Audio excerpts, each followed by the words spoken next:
Hey, listen, well, firstly, good afternoon. As I said yesterday, we are in the final stages of our coalition conversations, and we've made tremendous progress, as I've said before. We've agreed fully a policy program.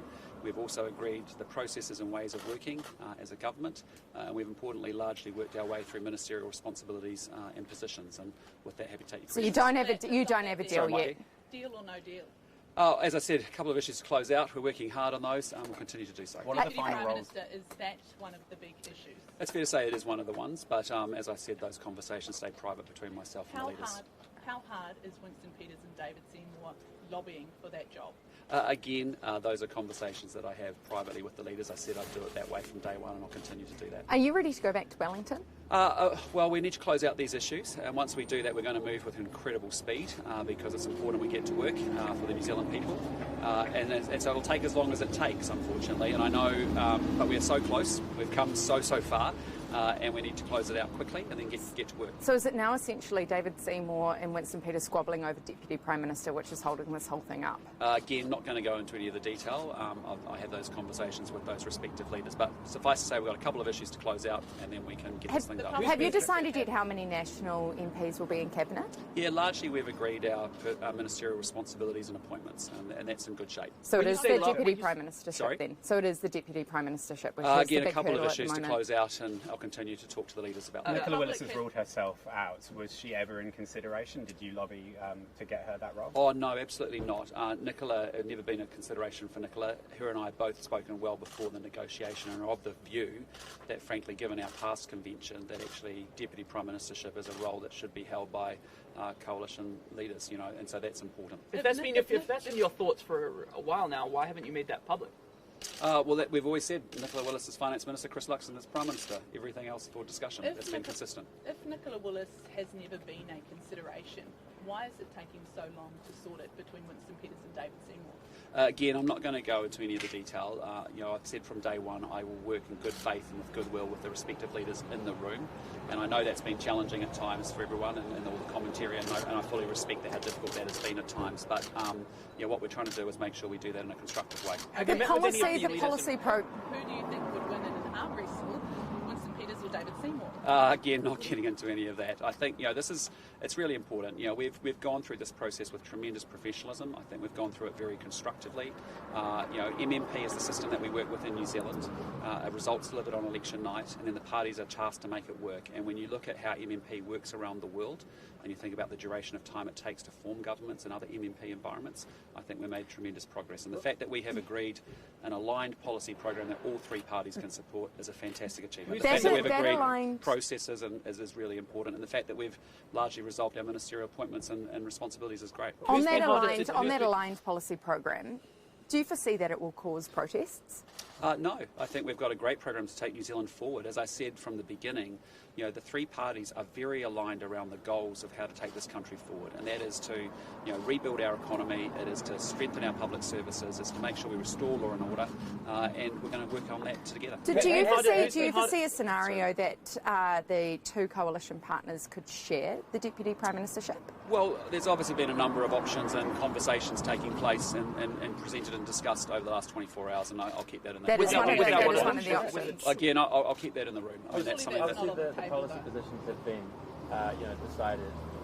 Looking at one of the issues around, obviously all the parties have different views about the Treaty of Waitangi and have some concerns there about how it needs to be potentially changed in the future, the approach there. Has the Minister for that been decided, and is that kind of one of these? Again, I'm not going to get into that. As I've said, largely all the ministerial appointments and responsibilities have been determined, and I think we've got to a very good place. As I said yesterday, they have been determined. Largely determined. As I've said before, what we're trying to do here is within each of the three parties there is incredible talent.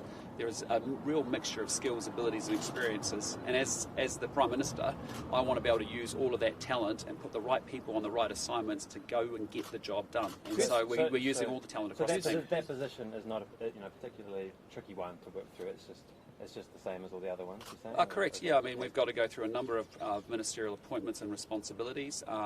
They're all important. We need to make sure we deliver for New Zealanders. We need to make sure we've got good leadership in each of those portfolios. And as I said, we've largely worked our way through that very constructively and collaboratively. Who's been harder to deal with? David Seymour or Winston Peters? I've enjoyed working with both of them actually, and in the process you actually get to know each other very well. And as I said at the very beginning, you might remember in the early days, it's about chemistry, it's about trust, it's about goodwill and good faith. And once you have a store of relationship in place, then you can talk about transactional issues on top of that and actually work your way through them. And I think both gentlemen have actually done an exceptionally good job, and I think all three of us have actually worked well. Yeah, and in terms of today, what have you been doing in your house? Have you been meeting with leaders? Have you been on the phone to them, and who have you been talking to? Yeah, I've had to recharge my phone twice, so yeah, we've been on the phone a lot since early this morning. But you're not anticipating the chemistry between Winston Peters and David Seymour? Sorry? How would you describe the chemistry between Winston Peters and David Seymour? Well, I think you've seen it for yourself. There's a desire for us, all three of us, to make this work for the New Zealand people. You know, as I've said before, MMP is an environment that we New Zealanders have chosen for. The New Zealand voters are never wrong. Whatever result they give us on election night, we are forced to make it work.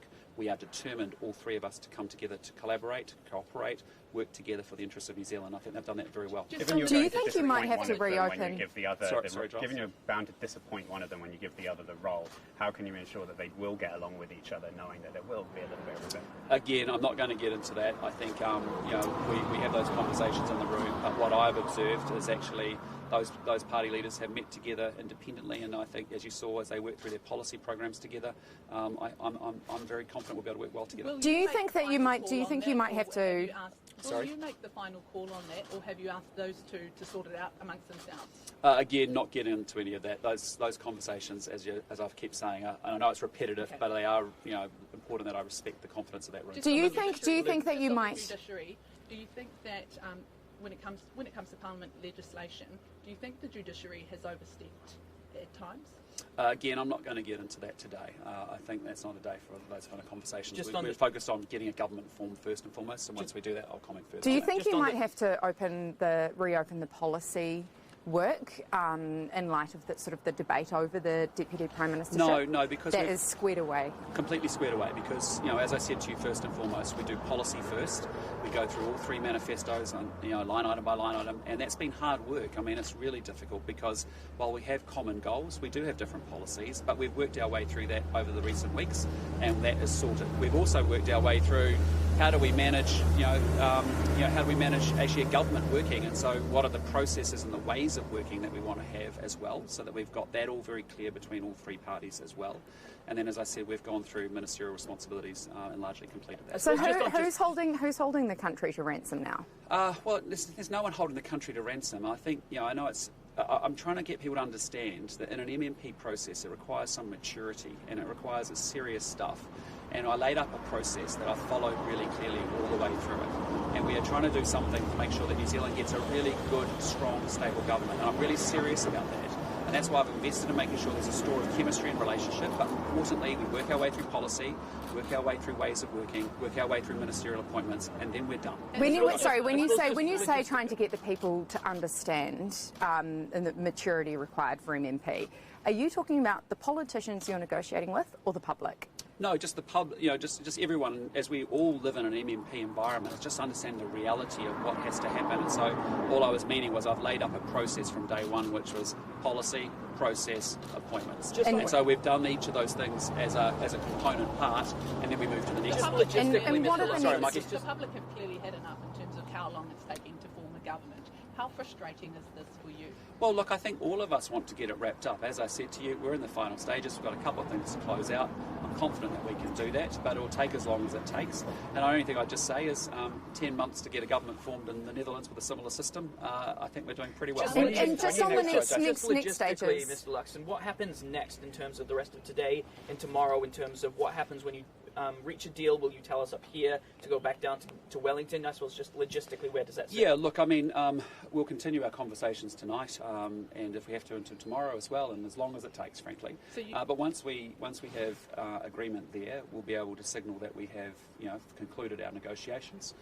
They will need to be ratified by our respective party organisations, which will be pretty quick, and then we'll be moving very quickly through to Wellington to announce what we've agreed. So do you not have plans to return to Wellington until it's to make that announcement? Yeah, I think I'll close things up from up here at this stage, but anything's changing. We've got as I said, we've been agnostic to Auckland and Wellington. It's just about where our weighted teams have been and where the party leaders have been. As I've said from the beginning, 3 of us reside here. It's been easier for us, and a lot of our support staff are here to be able to do it here. Sometimes we've met in Wellington, sometimes we've met in Auckland, sometimes we've met in person, sometimes we've done lots of teleconferences and phone calls and emails. Actually, most of your support staff have now gone back down to Wellington.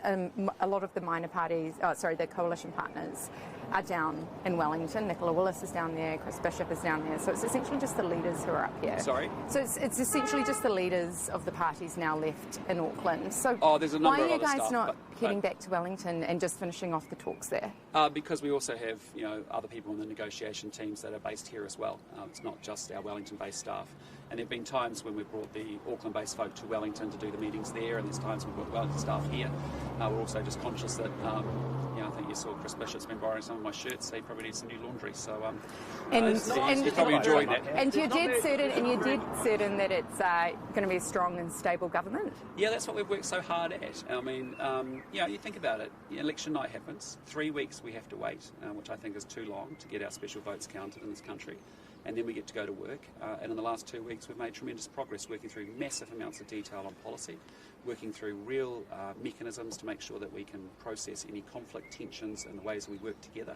That's important. And then we've worked through the last thing as we should, which is appointments to get the right people in the right jobs. You're going to struggle to get back down to Wellington. So many flights have been delayed because of the fog, and there's not a lot left on. Has there been any thought from your team about getting the New Zealand Defence Force plane involved to ferry you and maybe a couple of journalists down if it comes to it? You're trying to get a free ride, is that what you're trying to do? I'm just trying to find out the logistics.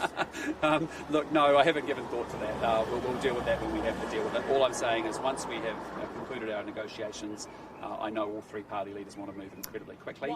We want to get into a 100-day joint government action plan, and as a result, we will then be running Parliament, I suspect, right up until the last week of Christmas. Has the flight cancellations affected it? Sorry, Giles. Have the flight cancellations affected any of your planning and what you planning to get back? No, I'm very focused on what I've got to close out, and that's all been 100% my focus at this point. Why should the public believe that Winston Peters and David Seymour aren't holding the country to ransom?